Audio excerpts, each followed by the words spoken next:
Ore para ser atento. Deus, eu quero estar ciente disso. Se há pessoas ao meu redor que estão sofrendo, que eu posso ajudar, eu quero estar ciente disso. Ou se você está fazendo algo maravilhoso na minha vida e eu estou deixando passar, quero estar ciente do que você está fazendo. E ficamos tão ocupados e nos movemos tão rápido que muitas vezes não tomamos ciência do que está acontecendo ao nosso redor. E assim, a mudança vem e muitas vezes tememos porque queremos estar no controle. Mas temos que enfrentar as coisas, não fugir delas e ter medo delas, sabe? A maioria das pessoas diria que algo precisa mudar. Eu acabei de terminar um livro. Constantemente digo que estou terminando um livro, mas isto é verdade, ele se chama Algo Precisa Mudar na Minha Vida. E praticamente todos nós podemos dizer isso em algum momento. E muitas vezes nós nem sabemos o que precisa ser mudado. Nós só temos essa sensação, algo precisa mudar na minha vida. Sentimos uma insatisfação. Eu sempre digo, o riacho secou. Elias foi alimentado e descedentado durante a fome pelo riacho chamado Cerite. E assim ele bebia a água daquele riacho, os corvos levavam comida para ele de manhã e à noite. Mas então a Bíblia diz uma coisa interessante, o riacho secou. E às vezes nosso riacho seca. Sabe, Deus está fazendo algo em nossa vida, isso nos satisfaz e tudo é tão bom, e então de repente aquilo seca. E o próximo lugar que Deus enviou Elias não foi muito promocional. Deus lhe enviou a uma viúva pobre, deprimida, em extrema pobreza e suicida, e então você diz, hã? Sim, ele disse, vou te mandar para uma viúva e ela vai te alimentar. Bem, quando ele chegou lá, ele disse, me dê um copo de água e me faça um bolo. E ela disse, bem, nós não temos comida o bastante, só temos óleo e farinha para eu e meu filho fazer uma refeição e depois vamos morrer. Deus, que lugar bom para onde o Senhor me enviou.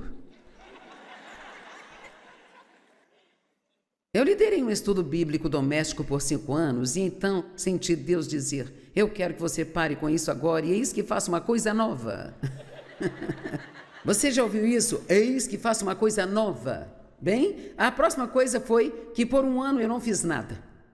Deus meio que educadamente colocou-me em uma prateleira e foi um grande ano de testes para mim, porque eu tinha essa grande visão de ensinar a palavra em todo o mundo, sabe? E aqui eu passei de ensinar naquele pequeno estudo bíblico de 25 pessoas para não fazer nada.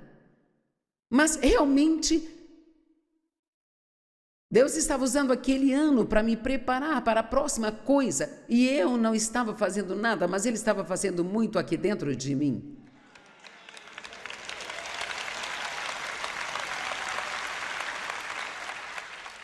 E na verdade, a principal coisa que Deus fez naquele ano foi que Ele me ensinou, através de algumas coisas, que eu não poderia ser como outra pessoa, eu tinha que ser eu. O diabo, através de algumas pessoas, estava meio que me convencendo de que eu precisava ser uma mulher normal e comum. Porque na época, quando eu comecei a ensinar, isso era... Você não fazia isso? As mulheres não faziam isso? Havia pouquíssimas mulheres. Talvez o punhadinho no mundo fazia isso, e certamente ninguém no meu círculo fazia isso. E eu pensei, quando Deus me chamou, que todo mundo ficaria animado, porque eu estava animada, mas ninguém ficou. Me pediram para sair da minha igreja. A maioria dos meus amigos virou as costas para mim, muitos familiares também. E aquele foi um momento muito solitário e difícil para mim, onde tudo na minha vida estava mudando e parecia que tinha virado de cabeça para baixo, sabe? E quando Deus chama você para fazer algo, nem sempre você se sente bem. E o diabo está sempre onde algo de bom está acontecendo. E ele vai tentar fazer com que essa coisa boa pareça ruim. Você já reparou que quando você está tentando fazer algo bom, recebe todo tipo de oposição vindo contra você? Então, eu tentei ser normal, sei lá o que é isso, e eu tentei ser como a esposa do meu pastor. Ela era realmente doce e gentil e, sabe, paciente e muito submissa ao marido, e isso me...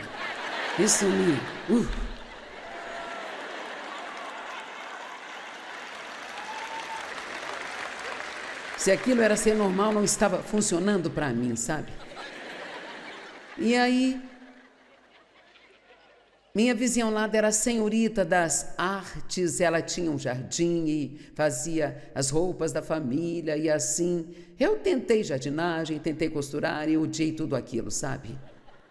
Mas foi. Então Deus pegou aquele ano e me ensinou que eu tinha que ser eu.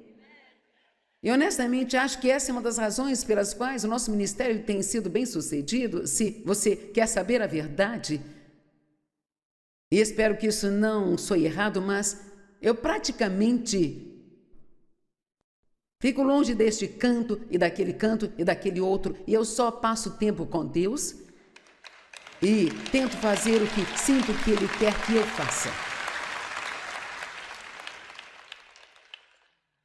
É bem perigoso ser muito influenciado pelo que as outras pessoas estão fazendo, sabe? Porque o que os outros estão fazendo pode não ser e provavelmente não é o que Deus quer que você faça.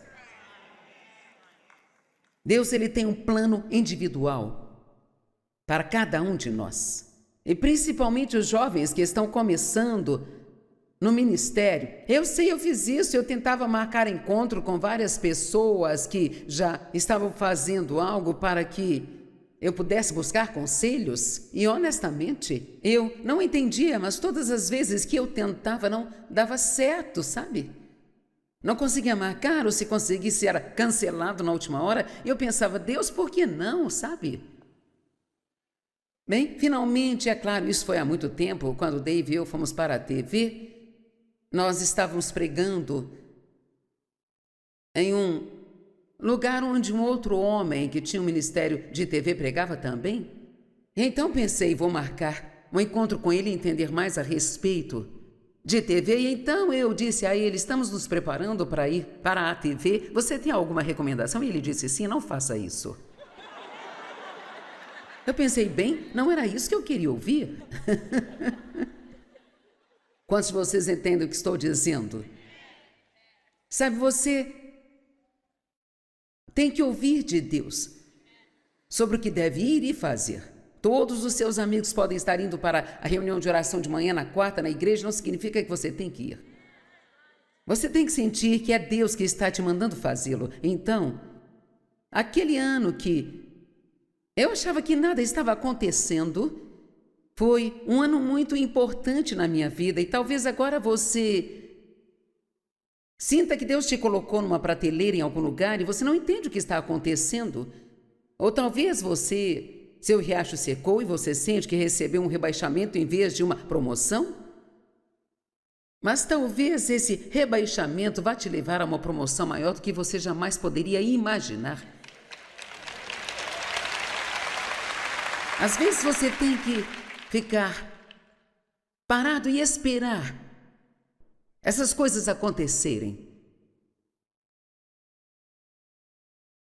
O que fazemos quando percebemos que as coisas não são como deveriam, que algo precisa mudar? Bem, algumas pessoas ficam com raiva, algumas culpam os outros, outras se deprimem, algumas se afundam em autopiedade.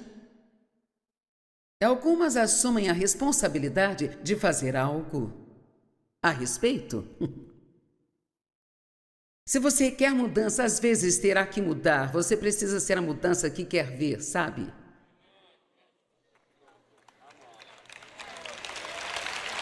Amém?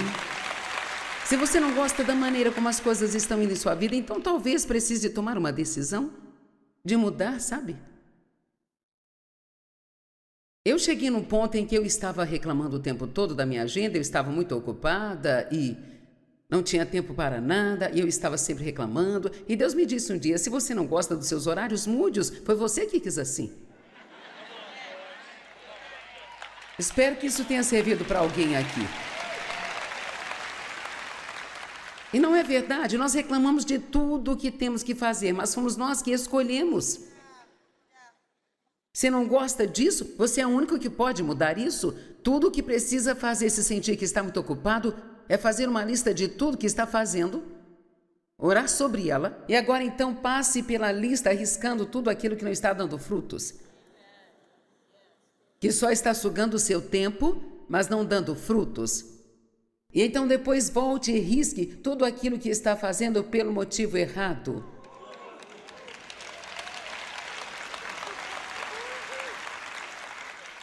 E quer saber? De repente você terá mais tempo do que poderia querer.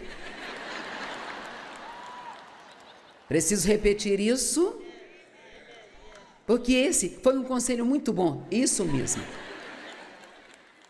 Deus não nos chama para sermos frenéticos e deslumbrados e frustrados e correndo como uma galinha com a cabeça cortada o tempo todo.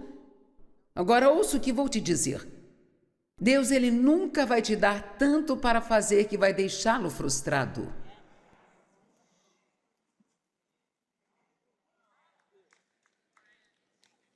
Eu vou deixar isso, sabe?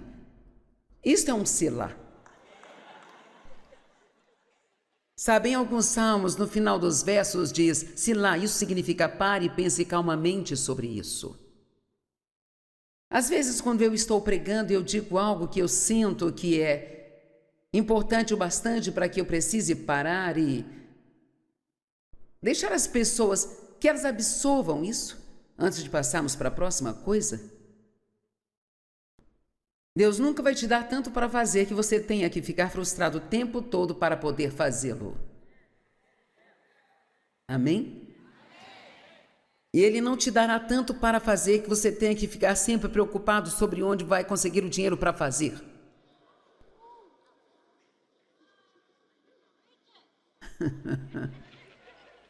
Aquilo que Deus ordena, Ele arca.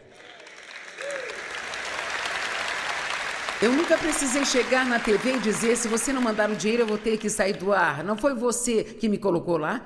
Então você não pode me tirar de lá.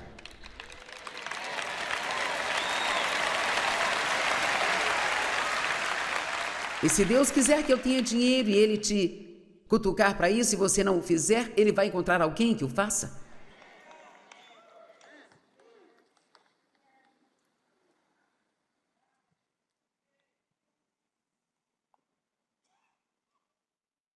Nós precisamos deixar de lado o que ficou para trás quando percebemos que aquilo não é mais o melhor para nós, que Deus já terminou com aquilo.